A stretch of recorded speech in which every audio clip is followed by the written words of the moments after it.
I just want to thank everybody who contributed to the debate today. Earlier, the Minister correctly identified that changing culture and institutions is not easy and it takes time.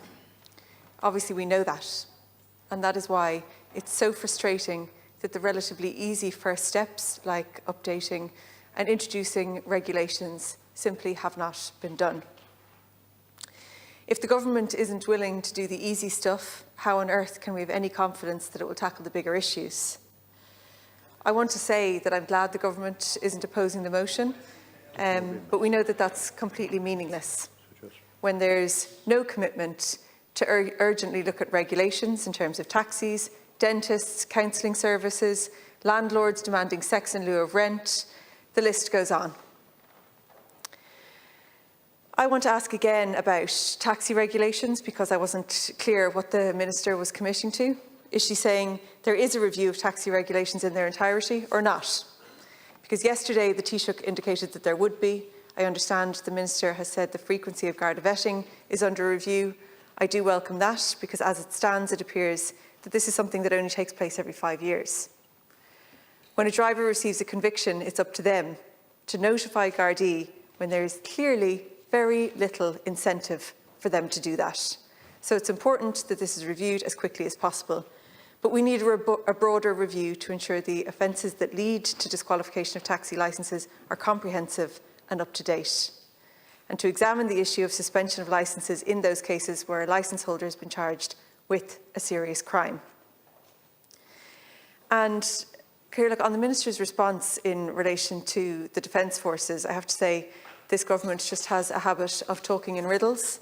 The reality is there are serving members of the Defence Forces who have received similar convictions to Cathal Crotty. The difference is they're still in uniform. So what is the government going to do about that? Wait for a review from a senior counsel, apparently. Why isn't the Taoiseach, the Minister of Defence, asking why these personnel have not been sacked? Because it is blatantly a double standard. Doing the right thing in the glare of the media spotlight, and all too often, the Defence Forces do not do the right thing when they think that no one is looking. I'm hopeful that as an institution they'll change, but they need to provide us with evidence of this reform agenda, and crucially, we need the Minister for Defence, the Taoiseach, to not have to appoint a senior counsel to ensure that there's some kind of consistency in terms of who's suspended. We all know the prevalence of violent misogyny in Ireland is overwhelming. In every village, town and city across the country, there are people experiencing sexual and domestic violence every day. The horrific statistic from Women's Aid has been mentioned a lot in this chamber in recent weeks, over 40,000 reports of domestic violence last year. Each one of those reports represents a woman in horrific circumstances. This kind of constant fear and abuse that people are experiencing has a devastating impact on women's lives, reporting isolation and hopelessness, miscarriages, suicidal ideation, poverty and homelessness. I recognise that the Minister has done work in this area. However, the blunt reality is that women who experience domestic and sexual violence are still being failed by the state at every single step. Women and families fleeing situations of domestic violence do not have sufficient refuge spaces to seek safety in. Minister, they literally have nowhere to go. 9 counties still without a refuge space, and many of them have been operating at 100% capacity rate for years. The Minister says that this is an issue she's working on, and I recognise that.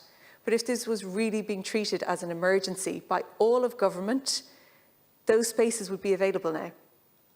The fact that women in those situations, in violent situations, literally have nowhere to go is not evidence of a zero-tolerance approach. Last week, Bláthnaid Raleigh waived her right to anonymity after John Moran was sentenced to 8 years, the man who raped her. She's highlighted one of the most horrific aspects of how victims are treated in our courts, their counselling notes being obtained during the trial process. She said, "I don't have any access to any counselling notes that he has or any of his GP notes. All of this is very one-sided and it just adds to the trauma. This is a perfect example of how our justice system treats victims like they're on trial." The Minister has said it's something she's working on. I welcome that, but how is it taking this long? Because the practice will continue until the law is changed. It's something which is, again, the sole responsibility of government. Again and again, we see this pattern of women forced to speak publicly about their trauma before we see any kind of change. The women who came forward from the FAI are incredibly brave. Natasha, Bláthnaid, women of honour, and so many more in their pursuit of justice, but they shouldn't have to bare their souls and their trauma to the world in order to receive justice. For the women who came forward and spoke so bravely, we mustn't fail them and other women again. And I don't think speaking about a zero-tolerance approach without matching that with the necessary actions is acceptable. People accept that cultural and societal issues take time, but we know that there are issues that can be addressed immediately. And if the government don't do that, I think it's fair to say people won't have confidence that they will address the overarching, bigger, more cultural and societal issues too.